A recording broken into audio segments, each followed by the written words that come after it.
All right, let's talk about some car advice. One of those old school tips that just feels like it makes sense, but could actually be slowly, silently destroying your modern engine. We're talking about engine oil and the age-old myth that thicker is always better. Well, today we are going to look at an experiment that puts that exact idea to the test. So get this. This is the final verdict from a 10,000-mile test on 3 brand new identical engines. The only thing they changed between them was the oil. So how on earth does that happen? What could cause one engine to look perfect while another is basically a ticking time bomb? Let's dig in and see what they found. So to really get to the bottom of this, we're going to break down this awesome head-to-head experiment. The whole setup was super controlled, and it was designed to isolate just one single really crucial variable, the thickness, or as the pros call it, the viscosity of the engine oil. Now the setup here is so important. They took 3 identical Honda engines, right? Same conditions, same everything. Engine number 1 got the 0W20 oil, which is exactly what Honda tells you to use. Engine 2 got 5W30, just one little step thicker. And then engine 3 got the 5W40, that really thick stuff that people think gives you maximum protection. Since the oil was the only difference, the results are pretty much undeniable. So let's see what happens.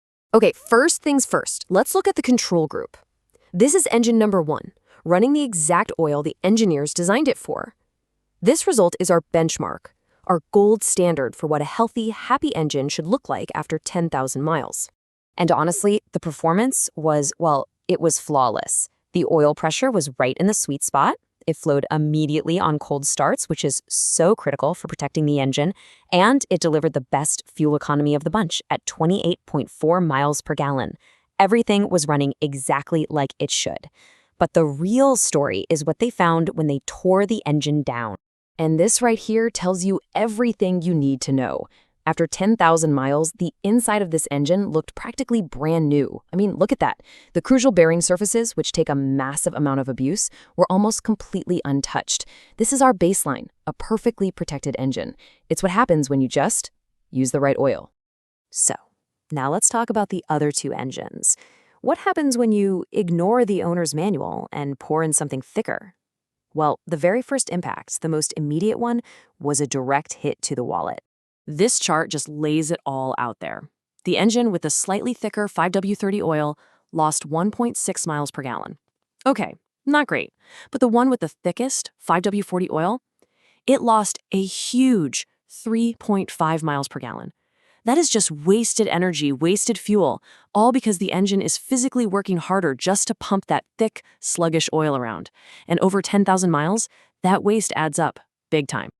Just look at that number. Almost $500. The person driving the car with the thickest oil basically threw away nearly $500 on extra fuel in just 10,000 miles.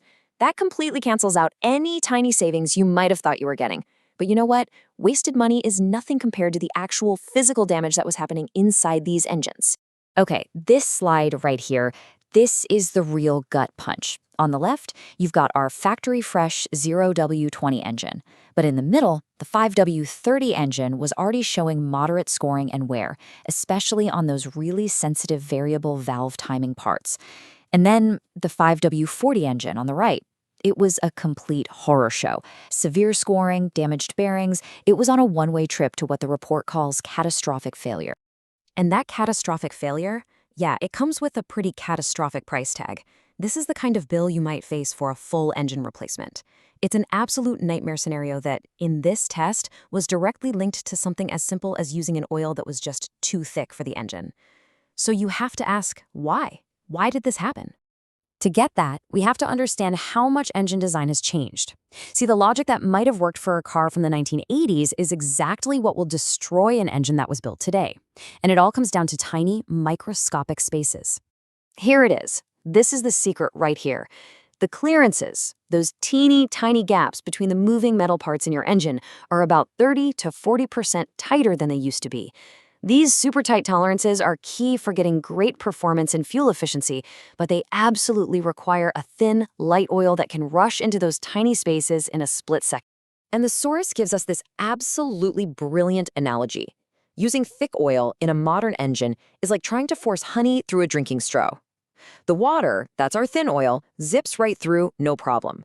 But the honey, our thick oil, it just can't get where it needs to go fast enough. This starves critical parts of lubrication, especially right when you start the car. Okay, but this brings up one of the most common things I hear. But wait, I live where it's super hot. I need a thicker oil to protect my engine from the heat, right? I mean, it sounds logical, but it's actually based on a total misunderstanding of how your car's cooling system works.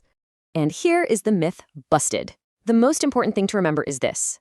Your engine isn't hotter on the inside just because it's hotter outside. Your car's cooling system, the radiator, the thermostat, all of it, is designed to keep your engine humming along at a stable operating temperature, usually around 212 degrees Fahrenheit, whether it's freezing cold or boiling hot outside. The argument for thicker oil in hot weather is just obsolete. And here's the other big one. The idea that once your engine has a ton of miles on it, you should switch to a thicker oil to, fill in the gaps from all the wear and tear. This might just be the most dangerous piece of car advice still floating around out there. Using thick oil in a high-mileage engine is really just masking a problem. Sure, it might quiet down a little noise for a bit, but you're creating a much, much bigger problem. That thick oil is still starving all the healthy parts of your engine, the parts that still have those correct, tight clearances, from getting the fast-flowing lubrication they were designed for. You're actually making everything else wear out faster. So, after seeing all the wasted fuel, the shocking internal damage, and busting these old myths, the takeaway from this whole experiment is just crystal clear. So let's turn all this data into a simple action plan for your own car. And this isn't just some lab experiment. The source actually mentions a fleet manager who switched his company's entire vehicle fleet from the thicker oil they'd been using back to what the manufacturer specified. And the result? A 40% reduction in engine-related repairs. 40%! That is a massive, real-world confirmation of everything we've seen. So what should you do with this? It's really a simple 3-step plan. First, find your owner's manual. It is the absolute source of truth. Second, use the exact viscosity it tells you to use. Don't let your buddy or even a mechanic convince you to go thicker based on old myths. And third, always use a quality, full synthetic oil. Modern engines, with all their heat and tight tolerances, absolutely demand it. And so we'll end on this thought. The data is clear and the engineering is settled. Putting thicker oil in a modern engine wastes your money on fuel and causes serious premature wear. So the next time you're getting an oil change, you should feel totally empowered to ask questions and insist on what the engineers who actually built your car recommend.